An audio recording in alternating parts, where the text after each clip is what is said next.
الرحمن الذي خلق الإنسان وعلمه البيان والصلاة والسلام على رسوله سيد الإنس والجان وعلى آله وأصحابه ذوي الخير والإحسان أما بعد فأعوذ بالله من الشيطان الرجيم بسم الله الرحمن الرحيم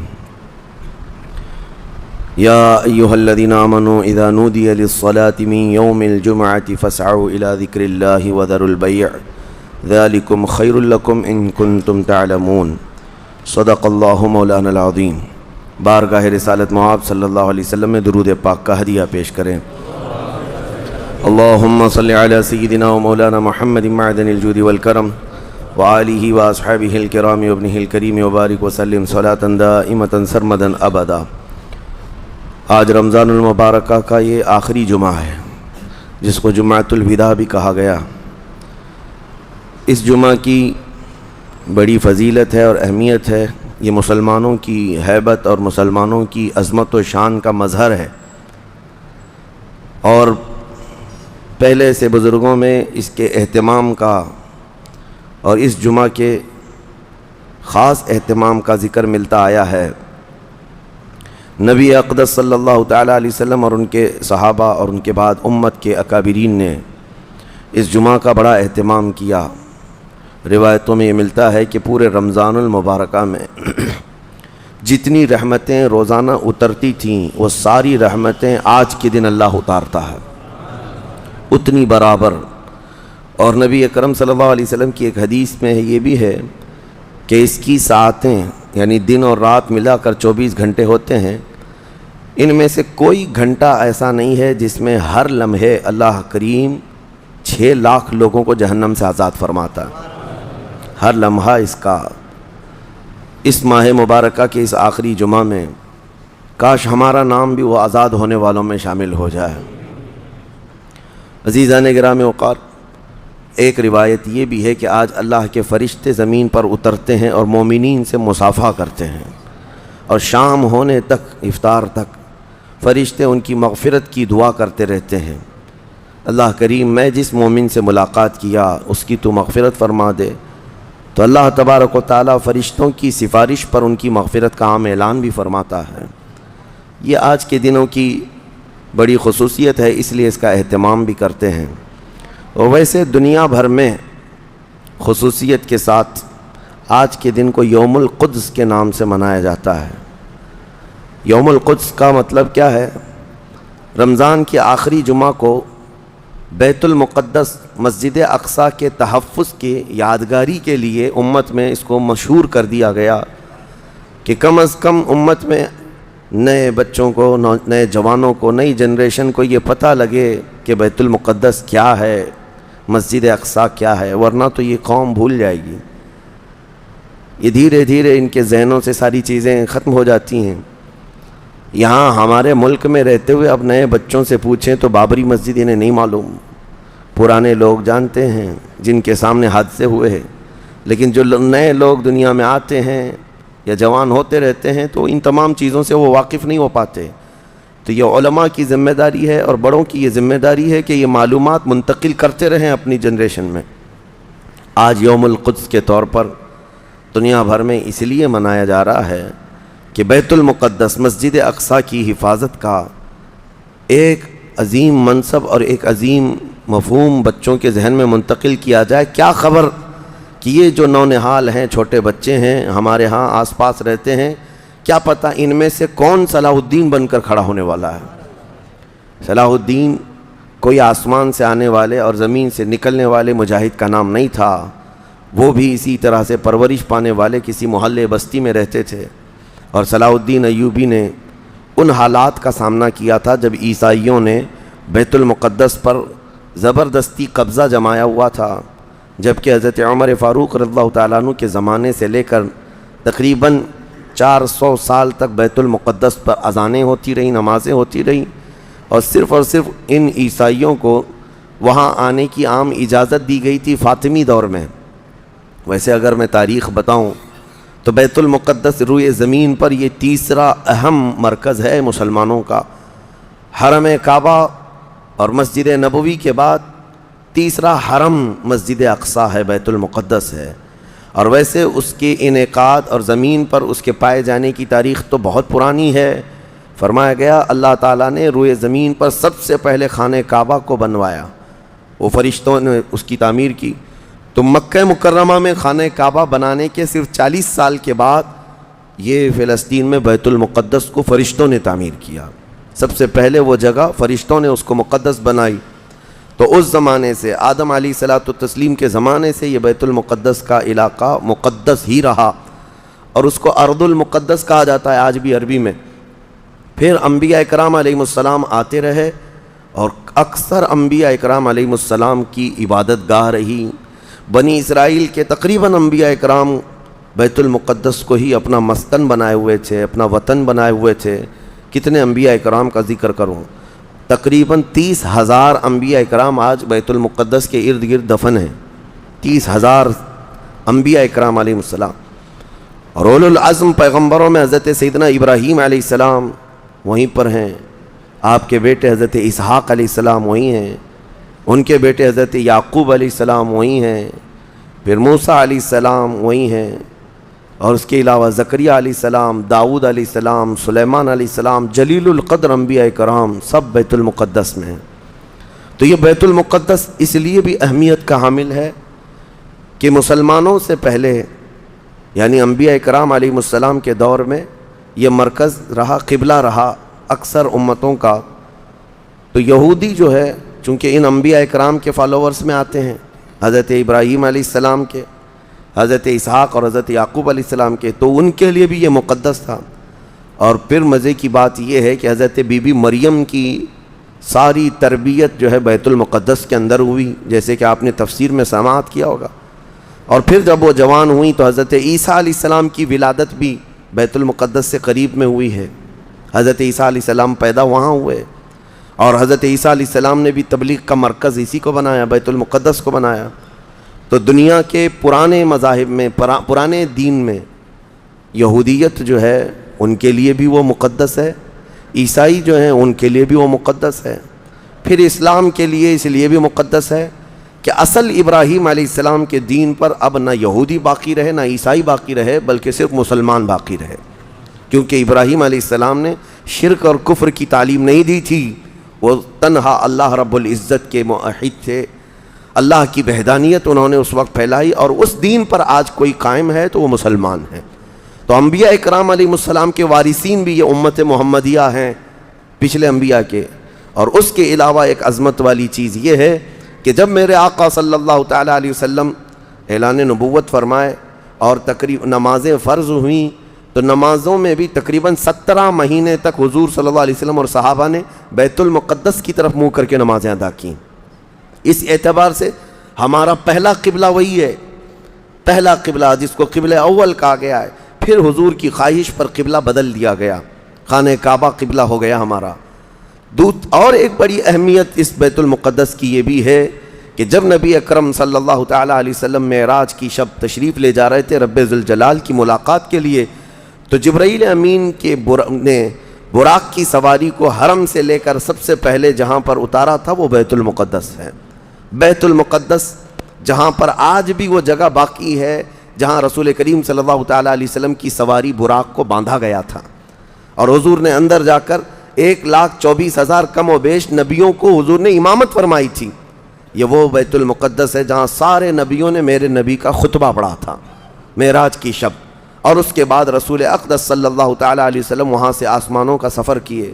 تو بیت المقدس مسلمانوں کے لیے اس لیے بھی اہم ہے کہ میرے آقا کی امامت گاہ بھی ہے اور ہمارا قبلہ بھی ہے۔ اب یہ زمانے میں چلتا رہا، جب حضور اکرم صلی اللہ تعالیٰ علیہ وسلم کا دور تھا ظاہری زندگی کا، اس وقت بیت المقدس پر عیسائیوں کا ہی قبضہ تھا۔ ہم یہ بتاتے ہیں عیسائیوں کا، لیکن عیسائیوں نے کہاں سے قبضہ کیا تھا؟ وہ تو یہودیوں سے حاصل کیا تھا، یہودیوں کو مارتے تھے۔ اتنی خطرناک جنگیں ہوتی تھیں عیسائیوں میں اور یہودیوں میں کہ بیت المقدس میں خون خرابہ یہ آج کی تاریخ نہیں ہے، بہت پرانی تاریخ ہے۔ ٹائٹس نام کا ایک عیسائی بادشاہ جس نے پورے بیت المقدس کی اینٹ سے اینٹ بجا دی تھی، اور اس نے جتنے یہودی وہاں پر آباد تھے سب کو قتل کروا دیا تھا، پھر عیسائیوں کا قبضہ ہوا تھا۔ کتنے بڑے بڑے عیسائی بادشاہ آئے اور انہوں نے وہاں پر سوائے ظلم کے اور کچھ نہیں کیا بیت المقدس میں. یہ تو ان کی تاریخ چلتی تھی عیسائیوں کی، یہودیوں کی. یہودیوں سے کئی مرتبہ بیت المقدس لے لیا گیا اور عیسائی جھنڈا وہاں لہرایا گیا. کئی 100 سال تک عیسائیوں نے یہودیوں کا داخلہ بھی بند کر رکھا تھا کہ کوئی یہودی پھٹکنے بھی نہ پائے. بیت المقدس تو چھوڑیں، یروشلم میں، فلسطین میں کسی یہودی کی انٹری نہیں تھی. عیسائیوں کا جب غلبہ تھا تو یہ کئی زمانے تک چلتا رہا. اصل یہاں پر کیا تھا وہ میں آپ کو بتا دوں. یہ بیت المقدس کا مسئلہ آپ کو سمجھنا اس لیے بھی ضروری ہے کہ آج پوری دنیا میں یہ ایک سب سے بڑا ایشو کیوں ہے. اس کی بنیاد یہ ہے کہ حضرت آدم علیہ السلام کے بعد سے وہ جگہ مقدس تھی، فرشتوں کی تعمیر کی ہوئی. لیکن جب حضرت داؤد علیہ السلام تشریف لائے تو آپ نے، چونکہ آپ کی حکومت تھی اس وقت، آپ بادشاہ تھے، آپ نے ایک مسجد تعمیر کرنے کا حکم دیا. لیکن آپ کے زمانے میں وہ کام نہ ہو سکا تو اپنے بیٹے حضرت سلیمان علیہ السلام کو انہوں نے حکم دیا. سلیمان علیہ السلام بادشاہ بھی ہوئے اور داؤد علیہ السلام کی کرسی پر بھی فائز ہوئے، اور وہ نبی بھی تھے، رسول بھی تھے، امت بھی تھی آپ کی. اور سلیمان علیہ السلام کو تو اللہ تعالیٰ نے ایسی طاقت دی تھی کہ وہ ہواؤں پر بھی حکومت کرتے اور جنات پر بھی حکومت کرتے. تو سلیمان علیہ السلام نے کام شروع کیا. یہ وہ جگہ تھی جہاں موسیٰ علیہ السلام عبادت کیا کرتے تھے. اس جگہ پر سلیمان علیہ السلام نے ایک مسجد بنانے کا حکم دیا اور یہ جنات بنانا شروع کرتے ہیں. اس کا ذکر قرآن پاک میں بھی موجود ہے. حضرت سلیمان علیہ السلام نے جب پورا ڈیزائن دیا کہ اس طرح سے بننا ہے تو پھر جنات تعمیر کرتے رہے اور جنات اتنا خوف کھاتے تھے سلیمان علیہ السلام سے کہ وہ ایک لمحہ بھی حضرت سلیمان علیہ السلام سے غافل نہیں ہوتے یا حکم عدولی نہیں کرتے. ہوا یہ کہ کام ابھی کمپلیٹ نہیں ہوا تھا کہ سلیمان علیہ السلام کا انتقال ہوا تو جنات بھاگ جاتے. لیکن اللہ کی مصلحت، حضرت سلیمان علیہ السلام لکڑی لے کر یوں کھڑے رہتے تھے، اپنا عصا لے کر کے کھڑے رہتے تھے اور کام دیکھتے رہتے تھے. جب تک سلیمان علیہ السلام کھڑے ہیں تیزی سے جنات بڑے بڑے پتھر لاتے تعمیر کرتے رہتے تھے. انتقال ہوا سلیمان علیہ السلام کا اور آپ ایسے ہی کھڑے رہ گئے. آپ کے کھڑے کھڑے وفات ہوئی ہے. اور اس طرح سلیمان علیہ السلام کی وفات کو سالوں گزر گئے لیکن آپ وہاں سے ہٹے نہیں کیونکہ کام چل رہا تھا. قرآن میں ہے، اللہ تعالیٰ فرماتا ہے جب لکڑی کو دیمک کھا گئی، کتنے سال گزر گئے ہوں گے. حضرت سلیمان علیہ السلام یوں ہی کھڑے تھے. اور عام دوسرے لوگوں کی موت تو چھوڑو، نیند میں کھڑا ہو کر کے دکھائے. وہ اللہ کے نبی تھے کہ انتقال کے بعد بھی وہ کھڑے رہے. روایتوں میں کئی سالوں تک، 10 سالوں تک آپ کھڑے رہے. اور اس کے بعد دیمک کھا گئی لکڑی کو تو لکڑی ٹوٹ گئی. تب سلیمان علیہ السلام زمین پر آ گرے. جنات اسی وقت جان گئے کہ یہ تو انتقال کر گئے ہیں. تب تک بیت المقدس کا کام کمپلیٹ ہو گیا تھا، جنات بھاگ گئے سب. یہ تعمیر، اس کو اصل میں بیت المقدس نہیں کہا جاتا تھا اس وقت، یہ ہیکل سلیمانی، یہ یہودیوں کے عقیدے کے اعتبار سے فرسٹ ٹیمپل ہے، پہلا مندر یا پہلی مسجد جو بھی ہے مقدس تھی. یہ ہیکل سلیمانی جو سلیمان علیہ السلام نے جنات سے بنایا تھا، اور سلیمان علیہ السلام کی کرسی جہاں لگتی تھی اس وقت حضرت سلیمان علیہ السلام نے جنات اور سرکش لوگوں سے اور جادوگر لوگوں سے سب چیزیں جادو کی چھین کر اپنی کرسی کے نیچے دفن کر دیا تھا. سب ختم کیا تھا کہ کوئی جادو ٹونا یہ سب چیزیں نہ ہوں، کیونکہ یہودی جادو کے پیچھے بہت بھاگتے تھے، صرف جادو میں ہی دن رات. آپ نے سب دفن کیا اور اس کے بعد آپ کے انتقال کے بعد سالوں بیتے اور اسی طرح سے رہے. لیکن پھر یہ ہیکل سلیمانی کو ایک بادشاہ آیا جو عراق کا رہنے والا تھا، اس کی یہودیوں سے دشمنی تھی. اس نے ایسا حملہ کیا کہ پورے ہیکل کو توڑ ڈالا. یعنی جو جنات کا بنایا ہوا تھا اس کو مکمل طور سے مسمار کر دیا. ایک دیوار باقی رہ گئی، ایک دیوار باقی رہ گئی جہاں جا کر کے آج یہ یہودی روتے ہیں. دیوار گریا اس کو کہتے ہیں. وہ اس زمانے کی ایک باقی رہ گئی، باقی پورا ہیکل گرا دیا. زمانہ بیت گیا، یہودی اس بات پر روتے رہے کہ ان کو مارا گیا، قتل کیا گیا. پھر عیسائیوں کا اس پر قبضہ رہا. پھر عیسائیوں سے یہودیوں نے ایک بار پھر حاصل کیا. پھر دوبارہ یہ ٹائٹس کے زمانے میں عیسائیوں نے مار کر کے پورے یہودیوں کو خون کر دیا اور پھر بیت المقدس کچھ نہیں تھا، ایک دیوار تھی، ایک دوسری وہاں پر ایک چھوٹی سی عمارت بنائی گئی. اس عمارت کو یہ سیکنڈ ٹیمپل کہتے ہیں. سیکنڈ ٹیمپل یہ دوسرا مندر، اور اسی کو عبادت گاہ بنا کر چلتے رہے. زمانہ بیتا یہاں تک کہ حضور صلی اللہ تعالیٰ علیہ وسلم کی نبوت کا اعلان ہوا. پھر اس کے بعد 23 سال گزرے، پھر آپ کی وفات کے بعد صدیق اکبر کا زمانہ آیا، پھر سیدنا عمر فاروق کا زمانہ آیا. تقریباً یہ 26-28 ہجری کی بات ہے حضرت عمر کے دور میں. پھر حضرت عمر فاروق کے دور میں جو فتوحات ہو رہی تھی، اسلام پھیلتا جا رہا تھا، تب صحابہ کے ایک لشکر کو حضرت عمر نے فلسطین بھی بھیجا، جس میں حضرت ابو عبیدہ بن جراح بھی تھے. تو ان صحابہ نے اس چھوٹے سے لشکر کو لے کر فلسطین کا معرکہ ایسا سر کیا کہ یہ عیسائی سب جان چکے تھے حالات کیا چل رہے ہیں، سیرنڈر ہو گئے اور کہا ہم جو ہے یہ بیت المقدس کی ساری چابیاں آپ کے حوالے کرتے ہیں، لیکن ایک شرط ہے کہ ہم آپ کے ہاتھ میں نہیں دیں گے بلکہ مسلمانوں کے امیر المومنین کے ہاتھ میں دیں گے، وہ آئیں ہمارے پاس. تو وہاں جو صحابہ تھے انہوں نے خط لکھ کر بھیجا حضرت عمر کو. حضرت عمر مدینے میں تھے. کہا ٹھیک ہے میں آ رہا ہوں. قبلہ اول مسلمانوں کے ہاتھ میں تھا، بیت المقدس آ رہا تھا. سیدنا عمر فاروق مدینے سے چل پڑے، ایک غلام کے ساتھ نکلے اور ایک سواری ہے، ایک خچر ہے، اور دونوں بھی کس انداز سے جا رہے ہیں. ایسا امیر المومنین جس کے رعب سے قیصر و کسریٰ کانپتے تھے، لڑائی کی کسی کے اندر مجال نہیں تھی. وہ ایک خچر کے سواری پر اتنا لمبا سفر طے کر رہے ہیں، وہ بھی غلام سے یہ طے کر رکھا ہے 1 میل میں بیٹھوں گا، 1 میل تو بیٹھنا. ہاں تو رسی پکڑ کے چلے گا 1 میل تک، اور اس کے بعد جب تو بیٹھے گا تو میں رسی پکڑ کے چلوں گا 1 میل تک. اس طرح سے تو سفر طے کیا. جب فلسطین پہنچ رہے تھے اور اس وقت لوگوں میں خبر تھی کہ امیر المومنین آ رہے ہیں، تو لوگ دیکھنے کے لیے شہر سے بھاگے بھاگے باہر آئے. اتفاق ایسا کہ اس وقت خچر گھوڑے پر بیٹھنے کی باری غلام کی تھی اور نکیل رسی حضرت عمر کے ہاتھ میں تھی. دوڑے ہوئے لوگ آئے جو نہیں پہچانتے تھے. عیسائیوں نے امیر المومنین کہہ کر اس غلام کا استقبال کیا کہ تشریف لائیں. تب جو صحابہ تھے وہاں پر انہوں نے پکار کر کہا نادانو، وہ امیر المومنین نہیں، رسی پکڑا ہوا امیر المومنین ہے، یہ امیر المومنین ہے. پہلی مرتبہ ان اعلیٰ اخلاق و کردار کو عیسائیوں نے دیکھا تھا کہ وقت کا خلیفہ کوئی گھوڑے کی رسی پکڑ کر کے بھی چلتا ہے. تو بہت متاثر ہوئے، اور اس کے بعد بنا کسی جنگ کے حضرت عمر فاروق رضی اللہ تعالیٰ عنہ بیت المقدس میں داخل ہوئے، اور ان عیسائیوں نے جو کچھ بھی وہاں پر کیا تھا اس کو نکالا. پھر حضرت عمر فاروق رضی اللہ تعالیٰ عنہ نے پہلی اذان دینے کا حکم فرمایا. وہ ظہر کی اذان تھی، آپ نے وہاں پر نماز پڑھائی. پھر اس کے بعد یہ سلسلہ چلتا رہا. اب اس میں تفصیل ہے. عیسائیوں کو اسی طرح ہم بھی بھگاتے، مسلمان بھی بھگاتے، جیسے یہ یہودیوں کو بھگاتے تھے.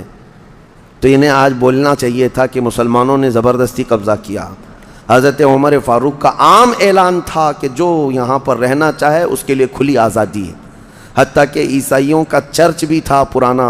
حضرت عمر نے کہا اس کو توڑا نہ جائے، اس میں عبادت جو ہوتی ہے ان کو اپنی عبادت کرنے دیا جائے. حضرت عمر چاہتے تو اینٹ سے اینٹ بجا دیتے، نکال کر صاف کر دیتے، لیکن آپ نے کھلی اجازت دی. اور عیسائی ویسے ہی باقی رہے. 400 سال تک یہ سلسلہ چلتا رہا. پھر فاطمی دور آیا، یعنی بنو عباس کی خلافت ختم ہوئی. فاطمیوں کا غلغلہ تھا، انہوں نے خلافت سنبھالی لیکن وہ مضبوط نہیں تھے. کمزور خلیفہ آئے جس کی وجہ سے صلیبی طاقتیں جتنی بھی تھیں سب آ کر کے اس خلیفہ پر قبضہ جما لیا، اور بیت المقدس میں اجازت پہلے مانگ لی کہ ہمیں آنے جانے کی اجازت دی جائے. جب آنے جانے کی اجازت مل گئی تو پورے علاقے پر زبردستی غاصب قبضہ کر کے وہاں سے سارے مسلمانوں کو ختم کر دیا. بہت مسلمانوں کا قتل کیا. فلسطین کی سرزمین یہودیوں کے قتل سے بھی بھری ہے، مسلمانوں کے قتل سے بھی بھری ہے، اور یہودیوں نے عیسائیوں کا بھی قتل کیا ہے. لیکن مسلمانوں کا قتل عام کر کے یہ زبردستی فائز ہوئے ہیں. کس پہ؟ بیت المقدس پر. یہ قبضہ جو ہے 87 ایئرز تک چلتا رہا، 87 سال تک. یہ اس وقت کا المیہ تھا کہ مسلمان خلیفے تھے، گورنر تھے، بہت سارے حکمران تھے، رونا روتے تھے لیکن کوئی آگے بڑھنے کو تیار نہیں تھا. کردستان کا ایک شہزادہ صلاح الدین ایوبی جو نور الدین زنگی کے شاگرد تھے، اور ان کی فوج کے سپاہی تھے، ان کو یہ روزانہ خبریں تھی کہ بیت المقدس میں سب کچھ اجاڑ دیا گیا ہے، مسلمانوں کی اذان بند ہے، وہاں نہ جمعہ کا خطبہ ہو سکتا ہے، نہ ہی عبادت کے لیے وہاں پر نماز پڑھی جا سکتی ہے۔ ایک دن گزر رہے تھے، انہوں نے ایک لکڑی کا ممبر بنوایا اور پھر عزم کر لیا کہ یہ ممبر میں بیت المقدس میں رکھ کر کے رہوں گا اور اس سے خطبہ دیا جائے گا۔